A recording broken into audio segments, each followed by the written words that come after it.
ಪ್ರಯತ್ನ ಪಟ್ಟರೆ ಏನು ಬೇಕಾದರೂ ಸಾಧಿಸ್ಬೋದು ಅನ್ನೋದಕ್ಕೆ ಈ ವಿಡಿಯೋನೇ ಉದಾಹರಣೆ. ರಾಜ್ಯದ ಪಿಂಚಣಿದಾರರ ಎಷ್ಟೋ ವರ್ಷಗಳ ಕನಸುಗಳು ಈಡೇರಿದೆ. ಪಿಂಚಣಿದಾರರ ಸತತ ಪ್ರಯತ್ನದ ಫಲವಾಗಿ ರಾಜ್ಯ ಸರ್ಕಾರ ಪಿಂಚಣಿದಾರರ ಆಸೆಗಳನ್ನು ಈಡೇರಿಸಿ ಪಿಂಚಣಿ ಮಿತಿಯನ್ನು ಹೆಚ್ಚಳ ಮಾಡಿ ಆದೇಶವನ್ನು ನೀಡಿ ಬಿಗ್ ಬ್ರೇಕಿಂಗ್ ನ್ಯೂಸನ್ನು ಕೊಟ್ಟಿದೆ.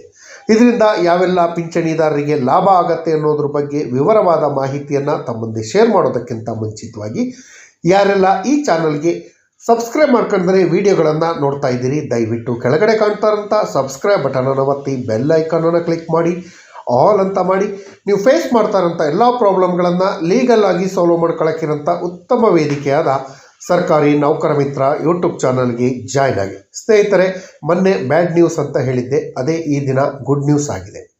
ಪಿಂಚಣಿ ವಿಚಾರದಲ್ಲಿ ರಾಜ್ಯ ಸರ್ಕಾರ ಪಿಂಚಣಿದಾರರಿಗೆ ಒಂದು ಬಂಪರ್ ಗುಡ್ ನ್ಯೂಸನ್ನು ಕೊಟ್ಟಿದೆ. ಅಧಿಕೃತ ಆದೇಶವನ್ನು ಕೂಡ ಹೊರಡಿಸಿದೆ. ಮೊನ್ನೆ ವಿಡಿಯೋದಲ್ಲಿ ಪಿಂಚಣಿದಾರರಿಗೆ ಪಿಂಚಣಿ ಕಟ್ಟಾಗುವಂಥ ಆತಂಕ ಎದುರಾಗಿತ್ತು.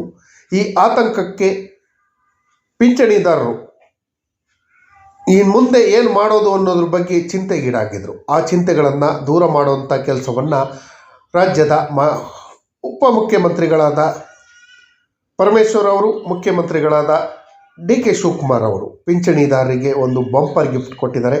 ಶ್ರಾವಣ ಮಾಸದ ಈ ಶುಭ ಸಂದರ್ಭದಲ್ಲಿ ಇವತ್ತು ಅದರಲ್ಲೂ ಹೆಚ್ಚಾಗಿ ನಾಳೆ ವರಲಕ್ಷ್ಮಿ ಪೂಜೆ ಇದೆ. ವರಲಕ್ಷ್ಮಿ ಪೂಜೆಗೆ ಒಂದು ಬಂಪರ್ ಗಿಫ್ಟಾಗಿ ಎಲ್ಲ ಪಿಂಚಣಿದಾರರಿಗೆ ಗಿಫ್ಟನ್ನು ಕೊಟ್ಟಿದ್ದಾರೆ. ಆ ಗಿಫ್ಟ್ ಏನು, ಯಾರಿಗೆಲ್ಲ ಉಪಯೋಗ ಆಗತ್ತೆ, ಪ್ರತಿಯೊಬ್ಬರು ಕೊನೆವರೆಗೂ ನೋಡಿ ಉಪಯೋಗಿಸ್ಕೊಳ್ಳಿ. ಕರ್ನಾಟಕ ರಾಜ್ಯದ ಎಲ್ಲ ಆತ್ಮೀಯ ಪಿಂಚಣಿದಾರರಿಗೆ ಈಗ 3 days ಬ್ಯಾಕ್ ಒಂದು ವಿಡಿಯೋವನ್ನು ಮಾಡಿ ಸರ್ಕಾರಕ್ಕೆ ಒತ್ತಾಯವನ್ನು ಮಾಡಿದ್ದು, ಪಿಂಚಣಿ ಮಿತಿಯನ್ನು ಹೆಚ್ಚಳ ಮಾಡಬೇಕು, 32,000ದಿಂದ 1,20,000 ರೂಪಾಯಿಗೆ ಹೆಚ್ಚಳ ಮಾಡಬೇಕು ಅಂತ ಸರ್ಕಾರಕ್ಕೆ ಮನವಿಯನ್ನು ಮಾಡಿಕೊಂಡು ಒತ್ತಾಯವನ್ನು ಕೂಡ ಮಾಡಿದ್ದು ಎಲ್ಲ ಪಿಂಚಣಿದಾರರ ಪರವಾಗಿ. ನಮ್ಮ ಮನವಿ ಹಾಗೂ ಒತ್ತಾಯಕ್ಕೆ ಮಣಿದಂಥ ಸರ್ಕಾರ ಪಿಂಚಣಿದಾರರ ಆದಾಯದ ಮಿತಿಯನ್ನು ಹೆಚ್ಚಳ ಮಾಡಿ ಆದೇಶವನ್ನು ಮಾಡಿದೆ. ಈ ಆದೇಶದಿಂದಾಗಿ ಲಕ್ಷಾಂತರ ಪಿಂಚಣಿದಾರರ ಪಿಂಚಣಿ ಸ್ಟಾಪ್ ಆಗಿರುವಂಥ ಪಿಂಚಣಿ ಮತ್ತೆ ಸಿಗುವಂತಹ ಒಂದು ಗುಡ್ ನ್ಯೂಸ್ ಸಿಕ್ಕಿದೆ. ಅದ್ರ ಬಗ್ಗೆ ವಿವರವಾದ ಮಾಹಿತಿಯನ್ನು ಕೊಡ್ತೀನಿ. ಕರ್ನಾಟಕದ ಪ್ರತಿಷ್ಠಿತ ಪೇಪರ್ನಲ್ಲಿ ಅಂದರೆ ವಿಜಯವಾಣಿಯಲ್ಲಿ ಈ ವರದಿ ಪ್ರಕಟ ಆಗಿದೆ. ಈ ಹಿಂದಿನ ವಿಡಿಯೋನ ತಾವು ನೋಡ್ಕೊಂಡು ಬರ್ಬೋದು, ನಾವು ಯಾವ ರೀತಿ ಸರ್ಕಾರಕ್ಕೆ ಒತ್ತಾಯವನ್ನು ಮಾಡಿದ್ದು ಅಂತ ಹೇಳಿ. ಅದರ ಲಿಂಕನ್ನು ಕೂಡ ಡಿಸ್ಕ್ರಿಪ್ಷನಲ್ಲಿ ಕೊಡ್ತೀನಿ, ದಯವಿಟ್ಟು ಆ ವಿಡಿಯೋನ ನೋಡಿ. ವಾರ್ಷಿಕ ಆದಾಯ 32,000 ರೂಪಾಯಿಯಿಂದ 1,20,000 ರೂಪಾಯಿಗಳಿಗೆ ಮಿತಿಯನ್ನು ಹೆಚ್ಚಿಸಿ ಅರ್ಹ ಫಲಾನುಭವಿಗಳಿಗೆ ಸಾಮಾಜಿಕ ಭದ್ರತಾ ಯೋಜನೆಯ ಪಿಂಚಣಿಯನ್ನು ಮುಂದುವರಿಸಲು ಕಂದಾಯ ಇಲಾಖೆ ಬುಧವಾರ ಅಧಿಕೃತ ಆದೇಶವನ್ನು ಹೊರಡಿಸಿದೆ. ಈ ಬಗ್ಗೆ ಮಾಹಿತಿ ನೀಡಿರುವಂತಹ ಕಂದಾಯ ಸಚಿವರು ಆದ DCM ಡಾಕ್ಟರ್ G. ಪರಮೇಶ್ವರ್ ಅವರು ವಿವಿಧ ಸಾಮಾಜಿಕ ಭದ್ರತಾ ಪಿಂಚಣಿಗಳಾದ ವೃದ್ಧಾಪ್ಯ ವೇತನ, ವಿಧವಾ ವೇತನ, ಅಂಗವಿಕಲರ ವೇತನ ಇತ್ಯಾದಿ ವೇತನಗಳಿಗೆ ಈ ಹಿಂದೆ ಇದ್ದಂತಹ 32,000 ರೂಪಾಯಿ ಆದಾಯದ ಮಿತಿಯನ್ನು ಬಹಳ ದಿನಗಳಿಂದ ಇಷ್ಟೇ ಆದಾಯದ ಮಿತಿಯನ್ನು ಬದಲಾವಣೆ ಮಾಡಿರಲ್ಲ. ಕಾರಣ ಲಕ್ಷಾಂತರ ಪಿಂಚಣಿದಾರರ ಪಿಂಚಣಿ ಸೌಲಭ್ಯದಿಂದ ಹೊರಗಿದ್ದರು. ಇದೀಗ ಮಿತಿಯನ್ನು 1,20,000 ರೂಪಾಯಿಗಳಿಗೆ ಏರಿಸುವ ಮೂಲಕ ಬಹು ದಿನಗಳ ಸಮಸ್ಯೆಗಳಿಗೆ ಪರಿಹಾರವನ್ನು ರಾಜ್ಯ ಸರ್ಕಾರ ನೀಡಿದೆ.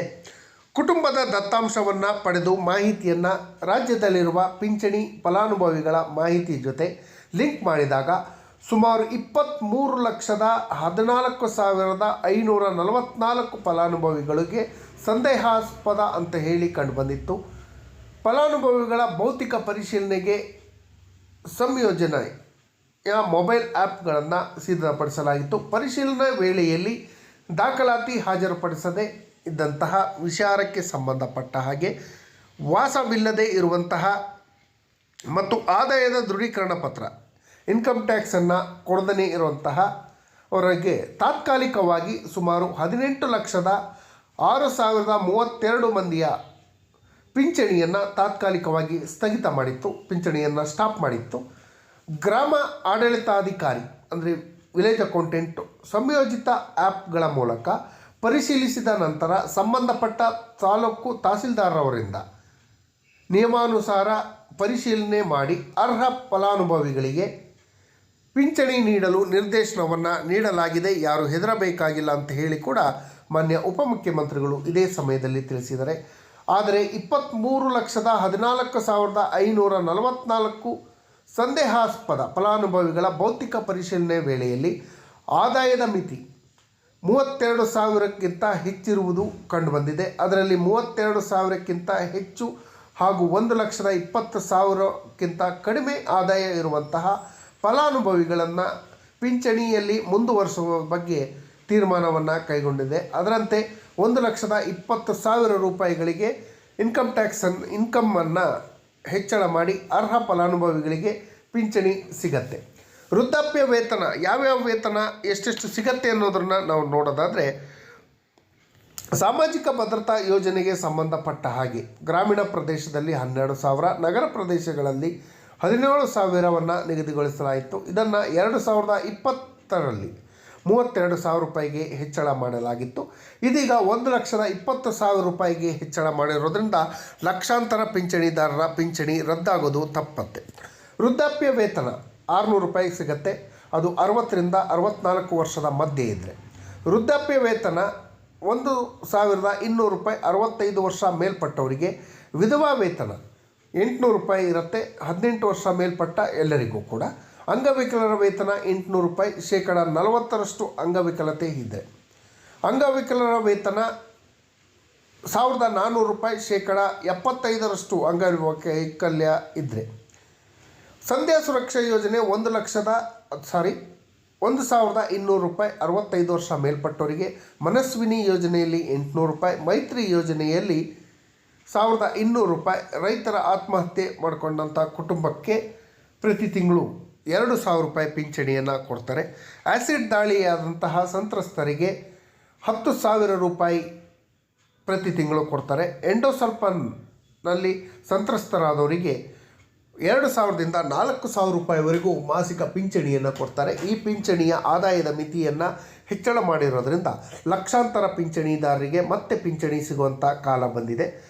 ಇದು ಕೂಡ ಅದೇ ಒಂದು ಬೇರೆ ಪತ್ರಿಕೆಯ ವರದಿ.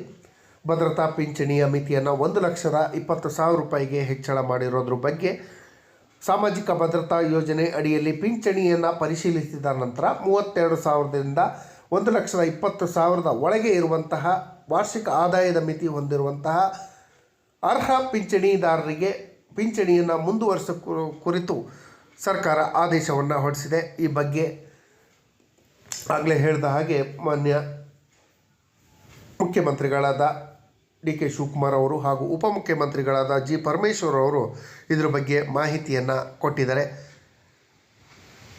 ಗ್ರಾಮ ಲೆಕ್ಕಾಧಿಕಾರಿಗಳು, ಗ್ರಾಮ ಆಡಳಿತಾಧಿಕಾರಿಗಳು ಸಂಯೋಜಿತ ಮೊಬೈಲ್ ಆ್ಯಪ್ಗಳ ಮೂಲಕ ಪರಿಶೀಲಿಸಿ ನಂತರ ತಾಲೂಕು ತಹಸೀಲ್ದಾರರಿಂದ ನಿಯಮಾನುಸಾರ ಪರಿಶೀಲನೆ ಮಾಡಿ ಅರ್ಹ ಫಲಾನುಭವಿಗಳಿಗೆ ಪಿಂಚಣಿ ನೀಡಲು ನಿರ್ದೇಶನ ನೀಡಲಾಗಿದೆ.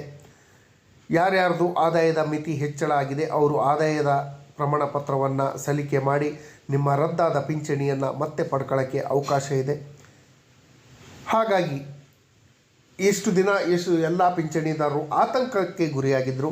ನಮ್ಮ ಪಿಂಚಣಿಗಳು ರದ್ದಾಗತ್ತೆ, ಬರುವಂಥ ಪಿಂಚಣಿಯಲ್ಲಿ ನಮ್ಮ ಮೆಡಿಷನ್ ಇರ್ಬೋದು, ಅಗತ್ಯಕ್ಕೆ ಬಳಸ್ಕೊಳ್ಳೋಕ್ಕೆ ಉಪಯೋಗ ಆಗೋದು ಈಗ ರದ್ದಾಗ್ತಿರೋದ್ರಿಂದ ತೊಂದರೆ ಆಗತ್ತೆ ಅಂತ ಹೇಳಿ ಎಲ್ಲ